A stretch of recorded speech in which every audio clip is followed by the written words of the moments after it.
Delhi AIIMS अस्पताल के doctors ने निकाला candle march, central protection act लागू करने की मांग की। डॉक्टर अर्चना शर्मा को कैंडल मार्च निकालकर एम्स के डॉक्टरों ने दी श्रद्धांजलि।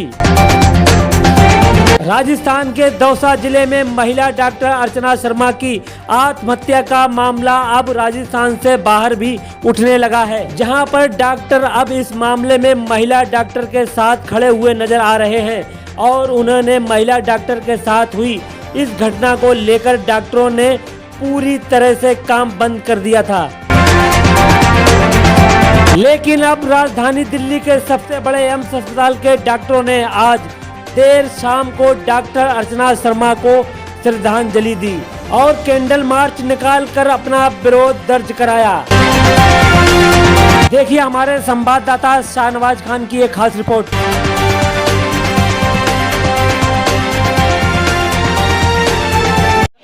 Justice! We want justice! We want justice! We want justice! We want justice! We want justice! We want justice! We want justice! We want justice! We 1 2 3 4 नहीं चलेगा अत्याचार। 1 2 3 4 नहीं चलेगा अत्याचार। 3 4 बंद करो ये अत्याचार। 1 2 3 4 बंद करो ये अत्याचार। 1 2 3 4 बंद करो ये अत्याचार। We want justice! We want justice!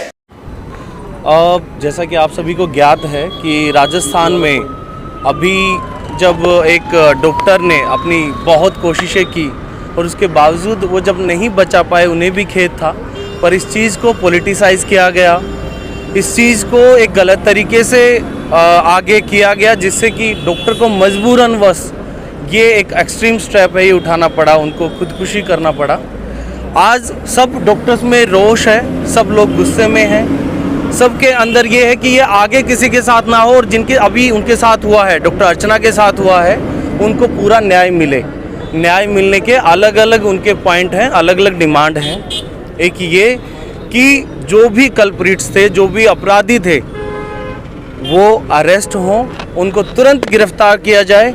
जो भी पुलिस ऑफिशियल्स वहाँ पे इन्वॉल्व थे या पॉलिटिशियंस वहाँ पे इन्वॉल्व थे, उनको भी अरेस्ट किया जाए और उनके अगेंस्ट बहुत कड़ी कार्रवाई की जाए। इसके अलावा जो हम लोग एक इकट्ठा हो रहे हैं, बाकी जो डॉक्टर्स एसोसिएशन भी एक साथ दे रही हैं कि एक सेंट्रल प्रोटेक्शन एक्ट जो डॉक्टर्स के लिए काफ़ी लंबे टाइम से लंबित था, पेंडिंग था, उसके ऊपर फिर से विचार किया जाए। इसका इसलिए ज़रूरी है क्योंकि इसके एक दूरगामी दुष्परिणाम होंगे जो कि आम जनता को भुगतना पड़ेगा। इससे ये होगा कि डॉक्टर रिस्क लेने से बचेंगे, डॉक्टर्स अपना रेफ़र करने की कोशिश करेंगे, लोगों को इलाज अच्छा नहीं मिल पाएगा। तो पूरी अपना देश की जनता से आग्रह है कि वो धैर्य बरतें, डॉक्टर्स का साथ दें और ये जो अभी घटना हुई है उसमें एक सरकार के ऊपर दबाव बनाएं कि वो ऐसे कल को प्रोविजंस रखे जिससे कि ऐसे जो घटनाएं हैं उनको होने से रोका जा सके और जो वायलेंस अगेंस्ट डॉक्टर्स है उसको हम मिनिमाइज कर सके। मिनिमाइज मतलब बिल्कुल उसको हटा दें। तो यही हमारा आग्रह है। हमारी इसमें यही जो डिमांड शुरू से रही है कि ये जो लाश की राजनीति कितने सदी से चलती आ रही है, इसको अब बंद किया जाना चाहिए, क्योंकि इस पे परिवार तो इन्वॉल्व इतना नहीं रहता जितना लोकल एलिमेंट्स इन्वॉल्व होते हैं, पुरानी दुश्मनी निकाली जाती है। तो हमारी सबसे ये रिक्वेस्ट है कि इस पे कड़ा कानून बने। सेंट्रल प्रोटेक्शन एक्ट जो इतनी सालों से डिमांड है, मुझे समझ में नहीं आता सरकार को डर क्या है, हमें सुरक्षा देने में डर क्यों रही है सरकार इतनी सालों से। बिना सुरक्षा के आप प्रोफेशनल से कैसे काम ले सकते हैं। और एक अंतिम पॉइंट कि आज ये समय आ गया है कि एक डॉक्टर को अपनी बेगुनाही आत्महत्या से साबित करनी पड़ रही है, तो न्याय कहाँ है, आम जनता कहाँ है और लोग क्या कहेंगे इस पे, वो चुप क्यों है। Thank you. एकत्रित हुए हैं उसका मेन बात यही है, अगर 2019 में सेंट्रल प्रोटेक्शन एक्ट पास कर दिया होता होम मिनिस्ट्री ने, जो आरडीए एम्स ने स्टार्ट किया था 2019 जून की बात थी, तो उसके बाद हमने बैठ के वहाँ पर हेल्थ मिनिस्ट्री में सेंट्रल प्रोटेक्शन एक्ट बिल तैयार करा दिया गया।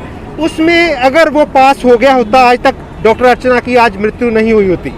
अगर ये हमको चाहिए कि जो हमारे हेल्थ मिनिस्टर हैं और होम मिनिस्टर जी, जिन्होंने होम मिनिस्ट्री के पास क्या, मिनिस्ट्री ऑफ होम अफेयर्स ने, उन्होंने देखा कि इसको तो पास नहीं किया जा सकता, क्योंकि इसमें उनको लगा कि अगर डॉक्टर्स मांग रहे हैं तो पैरामेडिकल स्टाफ मांगेगा, पैरामेडिकल स्टाफ मांगेगा तो जितने भी और वर्ग है वो भी आ जाएंगे, इसलिए उन्होंने खारिज कर दिया। तो मैं इसी हमारी पूरी आरडीए एम्स की तरफ से और डॉक्टर कम्युनिटी जितनी भी पूरे इंडिया में है उनकी तरफ से मैं एक डिमांड करना चाह रहा हूँ कि हाथ जोड़ के बेनती है कि जल्दी से जल्दी वो दोबारा जो सेंट्रल प्रोटेक्शन बिल जो अभी भी जो उनके कमरों में, हेल्थ मिनिस्ट्री के कमरों में पड़ा हुआ है, वो निकाला जाए और उसको दोबारा एक कमेटी बैठाई जाए और उसके बाद उसको आरडीए एम्स का भी एक एग्जीक्यूटिव बनाया जाए और जितने भी और आरडीएस हैं अक्रॉस इंडिया उनको बुला के एक राउंड टेबल डिस्कशन करके उसको पास किया जाए।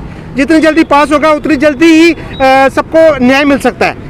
देखो उसमें कोई दोष नहीं था उसका, एक पोस्टमार्टम हेमरेज पता होना चाहिए, एक नॉर्मल इवन मीडिया पर्सन को भी पता होना चाहिए कि ये मेडिकल नेग्लिजेंस नहीं है, ये एक पोस्टमार्टम हेमरेज कॉम्प्लिकेशन आराम से हो सकती है, किसी पेशेंट पे भी हो सकती है। जब उसको 3-4 बेबीज ऑलरेडी डिलीवर हो चुके हैं तो उसके बाद यूट्रन वेट नहीं हो जाता है, जिसके कारण ब्लड की जो ब्लड बहता है उसको कंट्रोल करना बहुत मुश्किल होता है। तो ये समझना चाहिए था जो मीडिया में सभी ने एक तरह का उसको मर्डर किया है, मीडिया भी इन्वॉल्व है, पॉलिटिशियंस भी इन्वॉल्व है और जो भी लोकल गूज भी हैं वो भी इन्वॉल्व हैं। तो सबको जब तक इंसाफ नहीं मिलेगा ऐसे रोज होते रहेंगे।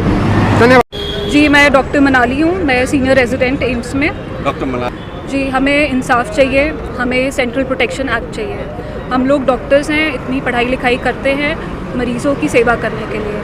अगर किसी इवेंट में किसी मरीज़ की मृत्यु हो जाती है तो उसमें डॉक्टर को मर्डरर का नाम देके और उसको फोर्स किया जाए कि वो सुसाइड कर ले, ये चीज़ गलत है। तो हमें प्रोटेक्शन चाहिए, हमें अनड्यू जो हमारे ऊपर आरोप लगाए जाते हैं उसके अगेंस्ट वी वांट प्रोटेक्शन।